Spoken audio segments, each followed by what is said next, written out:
आज यौम आजादी खलूस मुबारकबाद मालेगांव शहरियान को, पूरे मुल्क को। शहीदों की यादगार के पास हर साल हम जश्न मनाते हैं।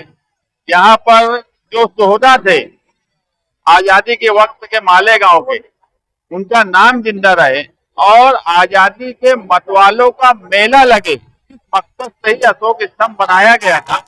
और उस मकसद से ही हम यहाँ पर प्रोग्राम करते हैं, कौमी गीत बजाए जाते हैं। आज ये जोश नौजवानों में जो है, ये आजादी का जोश है और आजादी का जोश दिखना चाहिए, इसी मकसद से ये प्रोग्राम किया जाता है।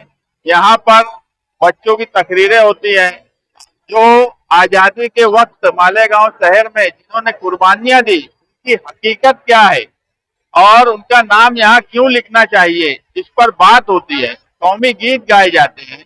ये एक ऐसा प्रोग्राम है जो आजादी का जश्न मनाने वालों के लिए एक तोहफा हमने दिया। एक वक्त था शहीदों की यादगार के पास 26 जनवरी और 15 अगस्त को एक आदमी खड़ा नहीं रह सकता था, मगर हमारी ही ये हिकमत अमली है कि आज यहाँ आजादी के मतवालों का मेला लगता है, जो सिर्फ मालेगांव शहर नहीं, पूरे देश में ये बात जाती है कि मालेगांव शहर में जो शोहदा आजाद थे, जिन्होंने आजादी की लड़ाई लड़ी, उनकी क्या कुर्बानी थी, यही हमारा मकसद रहा करता है और यही मकसद है। मैं जो है, हम हर वक्त आजादी होने के बाद आज मुल्क के जो हालात है, फिरका परस्तों ने जिस तरह से मुल्क को जकड़ लिया है, उससे आजादी की लड़ाई भी हम लड़ रहे हैं।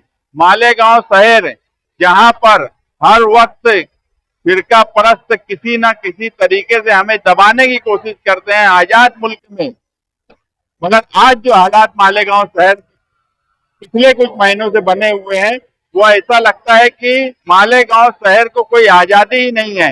वो जन्म दाखिले का मामला हो, लैंड जिहाद की बात हो, तरह तरह के इल्जामात लगाकर हमारी आजादी छीनी जा रही है।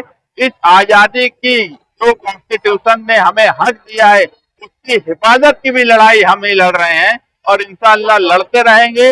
आप तमाम ही लोगों को, बारिश होने के बावजूद भी नौजवान और बड़ी तादाद में शहर के लोग आज शहीदों की यादगार के पास जमा हुए, मैं तमाम ही लोगों को मुबारकबाद देता हूँ। देखो, आज हम पर जो इल्जामात लगाए जा रहे हैं, यहाँ रोहिंग्याई है, यहाँ पर बांग्लादेशी है, कभी कभी वक्त और हालात के हिसाब से तरीका कुछ और भी हो सकता है, नजरिया कुछ और भी हो सकता है। बात क्या है कि आप नजरिए को समझिए कि ये जो जश्न है, ये जो तिरंगा लेकर लोग चल रहे हैं, जो एक जोश में है, ये साबित करता है कि यहाँ कोई बांग्लादेशी, कोई रोहिंग्या नहीं है। और एतराज की बात ऐसी है कि ये नजरिए का सवाल है। शहीदों की यादगार के पास मेला लगना चाहिए। मालेगांव पर जो झूठे इल्जाम हर वक्त लगाए जाते हैं कि छोटा पाकिस्तान है, यहाँ बांग्लादेश, रोहिंग्या ही है, ये उसका जवाब है।